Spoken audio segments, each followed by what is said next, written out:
नमस्कार। ABC Hindi news के सभी दर्शकों को हिंदू नववर्ष की और चैत्र नवरात्रि की बहुत-बहुत शुभकामनाएँ। आज कांग्रेस नेता राहुल गांधी की ब्रिटिश जो नागरिकता है, उसका जो मामला है, उसकी सुनवाई इलाहाबाद हाई कोर्ट में हो रही है। जिस वक़्त ये वीडियो मैं बना रहा हूँ, उस वक़्त सुनवाई चल ही रही है और सुनवाई से पहले एक बड़ी अजीबो-गरीब घटना निकल कर सामने आई है और एक बार फिर से अदालत के रुख को लेकर सभी सोच रहे हैं कि आखिर अदालत ने ऐसा क्यों किया?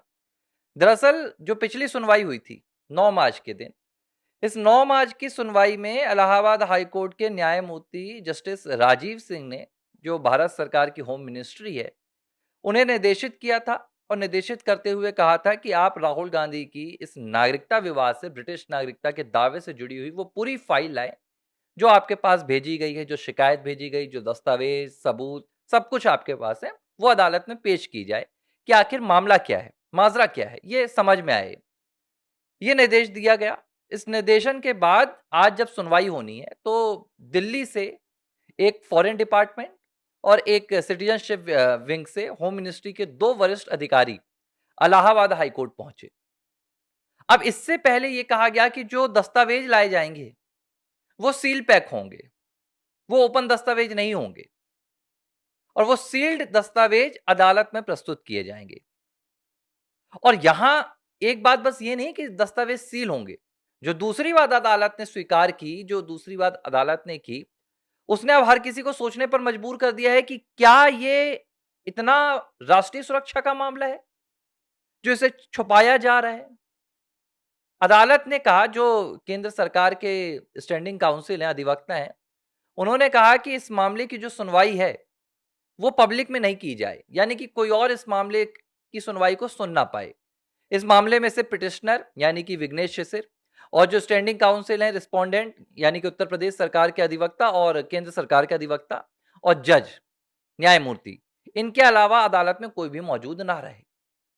सवाल उठ रहा है कि आखिर पारदर्शिता क्यों नहीं रखी जा सकती? देखिए, हम तो ऐसे-ऐसे मामले देख चुके हैं, दिल्ली का दामिनी कांड भी देखा।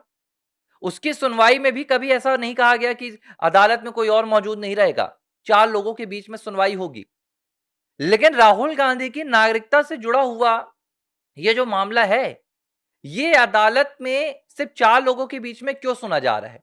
बंद कमरे में इस बात को क्यों रखा जा रहा है? वैसे तो सुप्रीम कोर्ट अक्सर कहता है कि भाई अदालत में पारदर्शिता होना चाहिए। न्यायपालिका की लाइव स्ट्रीमिंग होती है। सीजीआई बाकायदा खुद अपनी लाइव स्ट्रीमिंग करते हैं। तमाम हाई कोर्ट्स में स्ट्रीमिंग हो रही है। हर मामले की हो रही है। तो अब ये ऐसा कौन-सा मामला आ गया जिसमें अदालत ये नहीं चाहती कि इस मामले से जुड़े हुए लोगों के अलावा दूसरे व्यक्ति तक जानकारी पहुंचे? आखिर अदालत ने ये क्यों स्वीकार किया? अच्छा, अब दूसरी बात, ये तो अदालत ने स्वीकार किया। केंद्र सरकार के अधिवक्ता ने ये मांग क्यों की? उनको किस बात का डर है? अब विघ्नेश शिशिर ने कई ट्वीट्स किए, आज ही किए। उन्होंने ये पूरी डिटेलिंग सोशल मीडिया अकाउंट के जरिए लोगों के सामने रखी। पहले उन्होंने बताया कि ये जानकारी उनको मिली कि 2 वरिष्ठ अधिकारी दिल्ली से लखनऊ आ रहे हैं और ये अपने साथ में वो फाइल लेकर आ रहे हैं। वो फाइल सील बंद है, जिसमें राहुल गांधी की ब्रिटिश नागरिकता से जुड़े हुए तमाम दस्तावेज मौजूद हैं। दूसरी बात उन्होंने बताई कि जो यूनियन यानी कि अपने केंद्र सरकार के जो स्टैंडिंग काउंसिल हैं, उन्होंने ये अदालत में सबमिशन प्रस्तुत किया था, उन्होंने कहा था कि भैया हम चाहते हैं कि इस मामले की सुनवाई में किसी और को शामिल ना किया जाए, तो अधिवक्ता रहेंगे, पिटिशनर रहेंगे और जज साहब रहेंगे। ये दोनों चीजें हो गई। अब एक बात विघ्नेश शिशिर कह रहे हैं कि इस फाइल में ऐसा क्या है जिसे लेकर केंद्र सरकार इतना ज्यादा चिंतित है? भाई, केंद्र सरकार चिंतित है, ये जिसके खिलाफ मामला है उसकी मांग नहीं है। यही मैं कहता हूं कि आखिर हो क्या रहा है। अब इस मामले में सुनवाई हो रही है।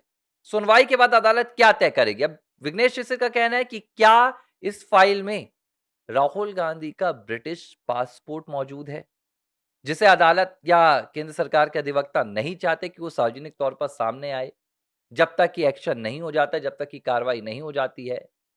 लेकिन जिस तरीके से अदालत ने स्टेप लिया है, जिस तरीके से 30 महीने में पहली बार राहुल गांधी की नागरिकता की फाइल अदालत तक पहुंची है, वो भी निचली अदालत नहीं, इलाहाबाद हाई कोर्ट तक पहुंची है, तो एक चीज तो तय है, एक चीज अब स्पष्ट हो गई है अब इस मामले में लापरवाही नहीं हो रही है।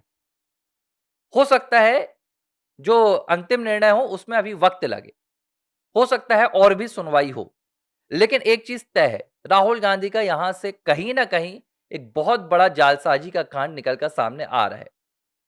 और देखिए, ये तो जब निचली अदालत में 8 दिनों की सुनवाई हुई थी, जब 28 घंटे वहां पर बहस हुई थी, तभी स्पष्ट हो गया था कि मामले में बहुत कुछ है। विघ्नेश सिंह ने 30 महीने की अपनी मेहनत में राहुल गांधी के खिलाफ जो सबूत जुटाए हैं, वो सिर्फ अदालत का समय जाया करने के लिए नहीं है। वो सिर्फ राहुल गांधी को बदनाम करने के लिए या उनको राजनीतिक तौर पर फंसाने के लिए नहीं है। विघ्नेश जी सिर्फ फूट फूट कर कहते हैं, 22 साल हैं। 22 सालों से एक ब्रिटिश सिटीजन भारत की संसद का सदस्य बनकर बैठा है। इससे बड़ा भारत की सुरक्षा के लिए दुर्भाग्य क्या हो सकता है। 12 साल मोदी सरकार को आए हुए हो गए सत्ता में, अब तक सरकार कोई एक्शन नहीं ले पाई। मामला अदालत में पहुंचाना पड़ रहा है। भाई, जो तमाम दस्तावेज हैं सरकार को ही तो सौंपे हैं विघ्नेश सिंह ने। वैसे तो राहुल गांधी के मामलों में देखिए, अब निशिकांत दुबे को भीतर घुस घुस कर निकालते हैं। नेहरू का एडवीना के साथ क्या संबंध था, इंदिरा का मथाई के साथ क्या संबंध था, इनको सब पता है। मोतीलाल नेहरू का पता है इनको, गयासुद्दीन काजी का पता है इनको, कमला नेहरू का पता है, सोनिया का पता है। और जमीन के साथ जो परत होती है उसके अंदर से घुसकर ये जानकारी निकाल लेते हैं कांग्रेस की। लेकिन राहुल गांधी की ब्रिटिश नागरिकता के मामले में बीजेपी ने अब तक कोई भी अपना दांव नहीं खेला है, पूरी तरह से बैकअप में है। कई बार ऐसा होता है, बीजेपी पहले मुद्दों को दूसरों के जरिए जनता के बीच में लाने का प्रयास करती है, इसलिए मैं ये नहीं कहूंगा कि बीजेपी पूरी तरह से इसमें अपने आप को दूर करे हुई है, लेकिन बीजेपी के पास ताकत है। बीजेपी ने ये वादा करके ही ये ताकत हासिल की है, तो बीजेपी को अपने आप को इतना दूर नहीं करना चाहिए इस मामले से। राहुल गांधी कोई साहबजादा नहीं है। राहुल गांधी भारत के सर्वश्रेष्ठ पदाधिकारी नहीं है कि उनके मामले में इतनी सतर्कता बरती जाए। राहुल गांधी लगातार 3 बार चुनाव हार चुके हैं केंद्र में। उनका कोई नेतृत्व नहीं है, उनका कोई वोट बैंक नहीं है। वो एक राज्य में आज अपनी दम पर सरकार नहीं बनवा सकते। तो उस राजनेता से इतना डर क्यों? और डर नहीं है तो फिर सरकार की चुप्पी क्यों? ये तमाम सवाल है जो मैं बार-बार उठाऊंगा, उठाता रहूंगा जब तक कि ये पूरा मामला साफ नहीं हो जाता। या तो देखो अदालत में साफ हो जाए। अगर भारत की अदालतें कह देती हैं, उच्च अदालत से लेकर सर्वोच्च अदालत तक कि राहुल गांधी ब्रिटिश नागरिक नहीं है, तो मैं इस मामले में एक भी वीडियो नहीं बनाऊंगा और मैं हाथ जोड़कर माफी भी मांग लूंगा। लेकिन अगर इतनी सी भी गुंजाइश है, इतने भी सबूत दिए गए हैं, तो हम मजबूर कर देंगे कि सरकार इस पर एक्शन ले। हालांकि इसके लिए आप लोगों को करना होगा। मैं तो आप लोगों के लिए तथ्य दिखाता हूं, मैं तो आप लोगों के लिए जो तमाम रिपोर्ट्स हैं वो लेकर आता हूं। लेकिन जितना समर्थन आप देंगे वीडियोस को, उतनी ये वीडियो फैलती हैं और इन वीडियोस की ताकत बढ़ती है। तो मेरा आप तमाम दर्शकों से ज़्यादा इसे शेयर करें, रिक्वेस्ट है, मेरी विनती है। और अगर आपको लगता है कि भाई इस मामले में दम है, तो अपनी प्रतिक्रिया भी हमें कमेंट बॉक्स पर ज़रूर बताएं। धन्यवाद।